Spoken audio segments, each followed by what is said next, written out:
माझ्यासारख्या सामान्य कार्यकर्त्यांच्या पाठीशी हा गड आहे, ही मोठी ताकद असल्याचं मंत्री धनंजय मुंडे यांनी म्हटलंय। गेल्या 53 दिवसांपासून आपल्याला टार्गेट केलं जात असल्याचं धनंजय मुंडे म्हणाले।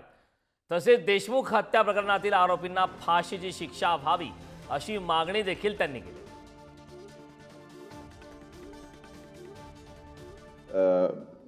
माझ्यासारख्या अतिशय एक सामान्य कार्यकर्त्याच्या पाठीमागं बाबांनी सांगितलं की उभा आहे। याच्यासारखी ताकद, याच्यासारखी शक्ती आणि बाबांचा, न्यायाचार्यांचा एवढा मोठा विश्वास माझ्या पाठीमागं गडाचा उभा करणं म्हणजे ती एक फार मोठी जबाबदारी आहे। बाबांनी या ठिकाणी अशा संकटाच्या काळात, संघर्षाच्या काळात माझ्या पाठीमागं उभा आहे, याच्या बाबतीत त्यांनी वाच्यता केली, हे माझ्यासाठी फार मोठी शक्ती आहे। एक लक्षात घ्या, हे संकट आज आलेलं नाही आहे। 53 दिवसापासून आपण पाहताय, आज 53वा दिवस आहे की ही इलेक्ट्रॉनिक मीडिया, सोशल मीडिया ह्या सगळ्या गोष्टी या ठिकाणी मला टार्गेट करून एक ट्रायल चालवलं जातं, मीडिया ट्रायल ज्याला आपण म्हणतो। आणि त्या मीडिया ट्रायलमध्ये कुठेही मी कधीही 3 महिन्यात या 53 दिवसामध्ये एक शब्द, एक अवाक्षर शब्द मी बोललेलो नाही आहे।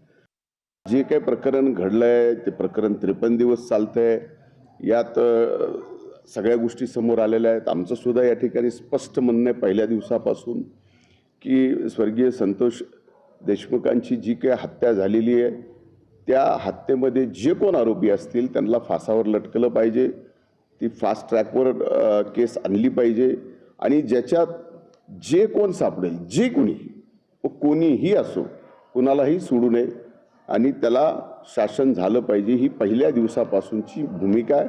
तीच आजही माझी भूमिका आहे। काल रात्री धनंजय मुंडे यांनी भगवानगडावरच मुक्काम केला। त्या दरम्यान धनंजय मुंडे आणि नामदेव शास्त्री यांच्यात बराच वेळ चर्चा झाली। या चर्चेनंतर नामदेव शास्त्री यांनी पत्रकार परिषद घेत सरपंच संतोष देशमुख हत्या प्रकरणावर आपली भूमिका मांडली। धनंजय मुंडे यांच्या पाठीशी भगवानगड भक्कमपणे उभा आहे। मुंडे 100% गुन्हेगार नाहीत। धनंजय मुंडे यांची गुन्हेगारी पार्श्वभूमी नाही, तरी त्यांना जाणून बुजून गुन्हेगार ठरवले जात असल्याचं म्हणत नामदेव महाराज शास्त्री यांनी मंत्री धनंजय मुंडे यांची पाठराखण केली। त्यांच्या मानसिकतेचा आढावा घेतला मी आणि सगळं समजून घेतल्यानंतर मला असं जाणवलं की जो मुलगा राजकीय घराण्यामध्ये जन्माला आलेला आहे, त्याची गुन्हेगारी पार्श्वभूमी नसताना त्याला गुन्हेगार का ठरवतात असं मला जाणवतं, असं मला वाटतं। गोपीनाथरावांचा पुतण्या आहेत, सगळ्या नेत्याबरोबर तो राहिलेला आहे आणि त्याची पार्श्वभूमी ही गुन्हेगाराची नाहीच आहे। त्याला जाणीवपूर्वक गुन्हेगार ठरवत आहे असं मला वाटतं। पण तर ही दुर्दैवी गोष्ट आहे, ही भयंकर मोठा विषय, मग खूप मोठा विषय मग ह्यो। आणि असे शब्द, उद्गार जर बाबाजींकडून गेले असतील तर ही राज्याची खूप मोठी हानी आहे, खूप मोठी हानी आहे। आणि